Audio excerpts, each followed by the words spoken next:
নমস্কার বন্ধুরা, welcome to unicorn. তো বন্ধুরা, এই ভিডিওতে আমরা কথা বলবো ক্রিকেট আপডেটস নিয়ে। হার্দিক পান্ডিয়ার কলকাতা নাইট রাইডার্সে আসা নিয়ে কি খবর সেই নিয়ে কথা বলবো, তারই সঙ্গে আদার্স কিছু কেকেআর আপডেটস নিয়েও কথা বলবো এবং তারই পাশাপাশি ভারতের জিম্বাবুয়ে সিরিজ নিয়েও কথা বলবো, যেখানে ইন্ডিয়া অবভিয়াসলি 3-0 হোয়াইট ওয়াশ করলো জিম্বাবুয়েকে।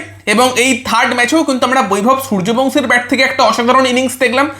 একটুর জন্য তার প্রথম 100টা মিস হলো, দারুণ খেললো এবং সেই সব কিছু নিয়ে আমরা এই ভিডিওতে আলোচনা করবো। ইন্টারেস্টিং ভিডিও হবে, লাস্ট অব্দি দেখতে থাকো। আমাদের চ্যানেলে প্রথমবার এলে আমাদের চ্যানেলটিকে সাবস্ক্রাইব করে তার পাশের বেল আইকনটাকে অন করে দিও। তবে একটা আপডেট তোমাদের দিয়ে দিই, যেটা আমি কালকের ফুটবল ভিডিওতেও দিয়েছিলাম। অনেকে ফুটবল ভিডিও যারা দেখেছো তারা হয়তো এই ভিডিওটা দেখছো, বাট অনেক আলাদা দর্শক আছো যারা শুধু ক্রিকেটের ভিডিও দেখো, তাদের জন্য জানিয়ে রাখছি যে আমার এই চ্যানেলে কিছু সমস্যা হচ্ছে, যেটা ঠিক হতে একটু টাইম লাগবে। তো এখানে রেগুলার ভিডিও এখন পাবে না। তো এখন আমি বর্তমানে সব থেকে বেশি অ্যাক্টিভ আছি ইনস্টাগ্রামে। তো ইনস্টাগ্রামের লিঙ্ক আমি প্রথম কমেন্টে দিয়ে দিচ্ছি, সেখানে ফলো করে নিতে পারো। কুইক আপডেটস, যেমন যদি হার্দিক পান্ডিয়ার ডিলটা কনফার্ম হয়ে যায়, সবার আগে তোমরা ইনস্টাগ্রামেই দেখতে পাবে, সেখানেই আপডেট দিয়ে দেবো। তো ইনস্টায় ফলো করে নিও। আর তারই সঙ্গে এই চ্যানেলে যেহেতু রেগুলার ভিডিও এখন আসবে না, তো কিছু ভিডিও কিন্তু আমাদের সেকেন্ড চ্যানেলেও পোস্ট করছি। তো সেখানে সেকেন্ড চ্যানেলটাকেও সাবস্ক্রাইব করে নিতে পারো, সেটার লিঙ্ক আমি প্রথম কমেন্টে দিয়ে দিচ্ছি। তো যারা কুইক আপডেটস চাও ইনস্টায় ফলো করে নিতে পারো, আর যারা একটু বড় ভিডিও দেখতে চাও সেকেন্ড চ্যানেলটাই আমাদের ফলো করে নিতে পারো। যদি আমরা শুরু করি ভারত বনাম জিম্বাবুয়ে ম্যাচ দিয়ে, তো থার্ড টি20 ম্যাচেও কিন্তু 35 রানে জিম্বাবুয়েকে ইন্ডিয়া হারালো এবং হোয়াইট ওয়াশ করলো টিম ইন্ডিয়া জিম্বাবুয়েকে এই সিরিজে। আর ভারতের এই জিম্বাবুয়ে সিরিজ 3-0 জেতার পর যে বিষয়টা নিয়ে কথা হবে সেটা হচ্ছে যে গম্ভীরের বদলে কি ভিভিএস লক্ষ্মণকে পার্মানেন্ট কোচ করা যেতে পারে। কারণ একদিকে আমরা আয়ারল্যান্ডের সঙ্গে হোয়াইট ওয়াশ হয়েছি, এখানে জিম্বাবুয়েকে হোয়াইট ওয়াশ করেছে, যেটা আমরা এক্সপেক্টই করি, বাট আয়ারল্যান্ডের সঙ্গে হারটা আমরা এক্সপেক্ট করি না। বাট আমার মনে হয় গৌতম গম্ভীর হয়তো ব্যাপারগুলোকে একটু জটিল করে ফেলছিল, একটু বেশি অলরাউন্ডার খেলানো, একটু অন্যরকম ভাবনা চিন্তা। সেখানে ভিভিএস লক্ষ্মণ কিছুটা ব্যাপারটাকে সিম্পল রেখেছে, সেটারই সুবিধা ইন্ডিয়া পেয়েছে। তবে একটা জিনিস ঠিক, যে গৌতম গম্ভীর কিন্তু 3টে মাল্টিন্যাশনাল টুর্নামেন্টে কোচ হিসেবে কাজ করেছে, 3টেই কিন্তু ইন্ডিয়া জিতেছে। এশিয়া কাপ, তারই সঙ্গে 2025-এর চ্যাম্পিয়ন্স ট্রফি এবং 2026-এর টি20 ওয়ার্ল্ড কাপ। তো এবার এখানে যে কোচ তোমাকে 3টে টুর্নামেন্টে 3টেই জিতিয়ে দিয়েছে, তাকে 2027 ওডিআই ওয়ার্ল্ড কাপের মতো একটা গুরুত্বপূর্ণ টুর্নামেন্টের আগে বিসিসিআই সরাবে না। এবং অ্যাকচুয়ালি গম্ভীরের ক্রেডিট আছে, এই যে গম্ভীর একটু ডিফারেন্ট ভাবনা চিন্তা করে, সেটার জন্য কিন্তু ইন্ডিয়া সাকসেস পেয়েছে। যেমন 2025-এর চ্যাম্পিয়ন্স ট্রফিতে 4টে স্পিনার খেলানো, বা আলট্রা অ্যাগ্রেসিভ যে অ্যাপ্রোচ 2026-এর টি20 বিশ্বকাপে, সেগুলোই কাজ করেছে। বাট রিসেন্টলি কিছু জিনিসে কাজ করেনি। আমার মনে হয় গৌতম গম্ভীরের সেগুলো থেকে শিক্ষা নেওয়া উচিত।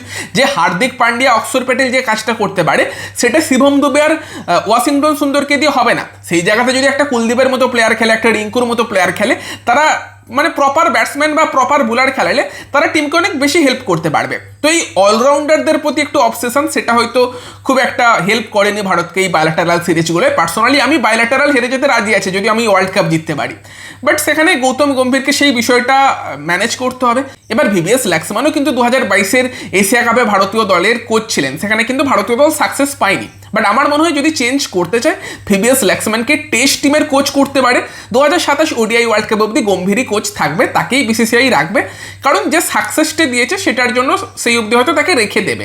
এটা আমার পার্সোনাল মতামত। বাকি তোমাদের কি মতামত কমেন্টে জানিও। বাকি আজকের ম্যাচ নিয়ে কথা বললে সেখানে অবভিয়াসলি মেন টকিং পয়েন্ট বৈভব সূর্যবংশী 49 বলে 81 রানের দুর্দান্ত ইনিংস খেলেছে। তারই পাশাপাশি ঈশান কিষানের 29, শ্রেয়াস আয়ারের 27, সেই ইনিংসগুলোও ছিল। তবে লাস্টে কিন্তু ইন্ডিয়ান টিমকে ভালো ফিনিশ দেয় রিঙ্কু সিং, 14 বলে 25 রান করে।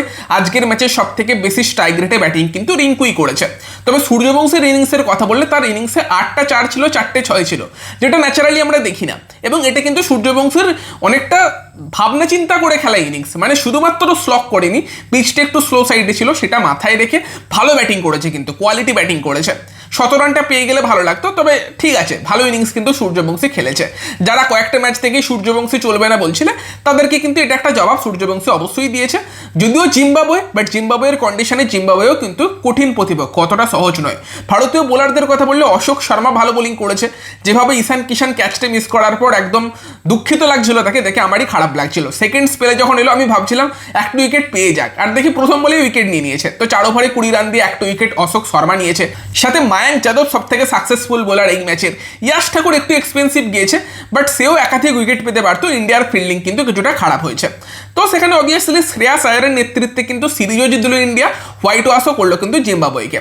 বাকি অবভিয়াসলি এরপর যদি আমরা কথা বলি কিছু Kolkata night Riders related updates নিয়ে, সেখানে কিন্তু কেকেআরের জন্য ভালো খবর যে রিঙ্কু সিং দুটো ম্যাচে মোটামুটি খারাপ ব্যাটিং করেনি, ভালোই ব্যাটিং করেছে। আজকে সব থেকে হাইয়েস্ট স্ট্রাইক রেট তার ছিল, এটা গেল প্রথম বিষয়। দ্বিতীয় বিষয়, ব্লেজিং মুজারাবানিও কিন্তু ভালো বোলিং করছে। ব্লেজিং মুজারাবানি কিন্তু কলকাতা নাইট রাইডার্সের জন্য ব্যাকআপ হিসেবে খারাপ অপশন নয়। 3টে ম্যাচে যদি আমরা পারফরমেন্সের কথা বলি, জিম্বাবুয়ের বেস্ট বোলার 3টে ম্যাচেই অভিষেক শর্মাকে আউট করেছে। এই ম্যাচে 4 ওভারে 33 রান দিয়ে 1 উইকেট, তার আগের ম্যাচে 4 ওভারে 36 রান দিয়েছে, 1টা উইকেট নিয়েছে, যে ম্যাচে বাকিরা সবাই মার খেয়েছে। তার আগের ম্যাচে 4 ওভারে 26 রান দিয়ে বোধহয় 2টো উইকেট নিয়েছিল। তো সেখানে ব্লেজিং মুজারাবানি কিন্তু ভালো পারফরমেন্স দিয়েছে। বাট কেকেআরের হয়ে খেলতে এসে সমস্যাটা কি হয়ে যায় যে মুজারাবানির একটু পিচ থেকে অ্যাসিস্ট্যান্স লাগবে, সেটা একটুখানি পিচটা স্লো সাইডে হলে বা পিচে একটু বাউন্স থাকলে, ফাস্ট বোলারদের জন্য হেল্প থাকলে সেখানেও মুজারাবানি ভালো বোলিং করে। বাট ইডেনের একদম রোড পিচে অতটা এফেক্টিভ সে হয় না, তবে সেখানেও এফেক্টিভ হতে পারে তাকে যদি নতুন বলটা দিয়ে না করিয়ে মিডিলে বেশি ইউজ করা হয়, মানে ডেথে একটা, পাওয়ার প্লেতে একটা, মিডিলে দুটো। তো সেটা করতে গেলে কেকেআরকে দুটো নতুন বলের ইন্ডিয়ান বোলার খেলাতে হবে। সেখানে হয়তো কার্তিক ত্যাগীকে না খেলিয়ে মুজারাবানির সঙ্গে হর্ষিত রানা এবং সৌরভ দুবে তারা হয়তো পারফেক্ট ফিট হবে। বা যদি কার্তিক ত্যাগীকে খেলাতেও হয়, সেখানে হর্ষিত রানার সঙ্গে ক্যামেরুন গ্রিন যদি বোলিং শুরু করে, মুজারাবানিকে যদি পাওয়ার প্লেতে একটাই ওভার করতে হয়, তাহলে হয়তো সে বেটার বোলিং করতে পারে। বাট লখনৌ সুপার জায়ান্টের মতো দল, তারা যদি মুজারাবানির মতো প্লেয়ারকে পেত, তাদের কন্ডিশনে কিন্তু মুজারাবানি দারুণ হিট হতো। তো এটা একটা সমস্যা যে ইডেনের পিচটা অতটা সুইটেবল নয়, তবে মুজারাবানি কিন্তু ওভারঅল ভালো বোলার। এই ম্যাচেও কিন্তু ভালো বোলিং করতেই তাকে আমরা দেখেছি। আর বাকি আরেকজনের কথা বলতে হবে, রাচিন রবীন্দ্র। 100 লিগে কিন্তু রাচিন রবীন্দ্রর ব্যাট থেকে একটা দুর্দান্ত 44 বলে 98 রানের ইনিংস এসেছে, যেখানে ইনিংসের শুরুতে ফিল সল্ট, ম্যাট শটের মতো প্লেয়াররা বা জো রুটের মতো প্লেয়াররা স্ট্রাগল করেছে। তারপর এসে একটা ওয়ার্ল্ড ক্লাস ইনিংস কিন্তু 44 বলে 98 রানের খেলেছে হচ্ছে তোমার রাচিন রবীন্দ্র। উল্টো দিকে বোলার কারা ছিল, Sam current, Rashid Khan, Trent Boult, ভালো ভালো বোলার ছিল। ফলে সেখানে কিন্তু একটা দুর্দান্ত ব্যাটিং আমরা তোমার রাচিন রবীন্দ্রর থেকে দেখেছি। বল হাতেও কিন্তু 3 ওভারে 25 রান দিয়ে 1টা উইকেট নিয়েছে। 3 ওভার নয় অ্যাকচুয়ালি, 100-এ তো আবার আলাদাই নিয়ম, 5টা করে বলে ওভার, 15টা বলে 25 রান দিয়ে 1টা উইকেট নিয়েছে। তো রাচিন রবীন্দ্র কিন্তু ভালো করেছে আজকের 100-এ। আর বাকি অবভিয়াসলি যদি আমরা কথা বলি হার্দিক পান্ডিয়াকে নিয়ে, হার্দিক পান্ডিয়াকে নিয়ে বর্তমানে শোনা যাচ্ছে কলকাতায় একটু ব্যাকফুটে আছে। এখন নাকি Chennai super kings front runner, যা খবর বেরিয়ে আসছে যে চেন্নাইয়ের থেকে মুম্বাইয়ের আয়ুষ মাত্রে এবং শিবম দুবে চাই, যেটা আমাদের ভিডিওতে আমরা বহু যুগ আগে কভার করেছিলাম। বাট চেন্নাই তো আয়ুষ মাত্রেকে ছাড়তে রাজি নয়, তারা দুবেকেই দিয়ে দিতে রাজি। তো শোনা যাচ্ছে চেন্নাই নাকি দুবের সঙ্গে ডুয়েল ব্রেভিস অফার করছে, মুম্বাই নাকি আবার অংশুল কম্বোজের উপর ইন্টারেস্ট আছে। তো এইসব নাকি চলছে, কেকেআর এখন সিচুয়েশনটা দেখছে। বাট কলকাতা নাইট রাইডার্স ফ্যানেদের এই হার্দিক পান্ডিয়ার ট্রেডে যদি কোনো টিমকে ভয় পেতে হয়, সেটাই সিএসকে। কারণ ট্রেড তখনই হয় যখন প্লেয়ারটাও সেই টিমে যেতে চায় এবং তখন টিমটা ট্রেড করতে পারে। যদি মুম্বাই অন্য কোনো টিমে ট্রেড করতে চায়, হার্দিক না যেতে চায়, সেখানে ট্রেড হবে না। আর হার্দিকের কলকাতায় আসার ইন্টারেস্ট আছে, হার্দিকের ওপর টোটাল 7টা টিম ইন্টারেস্টেড। বাট হার্দিকের 2টো টিমের উপর ইন্টারেস্ট আছে, একটা কলকাতা নাইট রাইডার্স আর একটা চেন্নাই সুপার কিংস।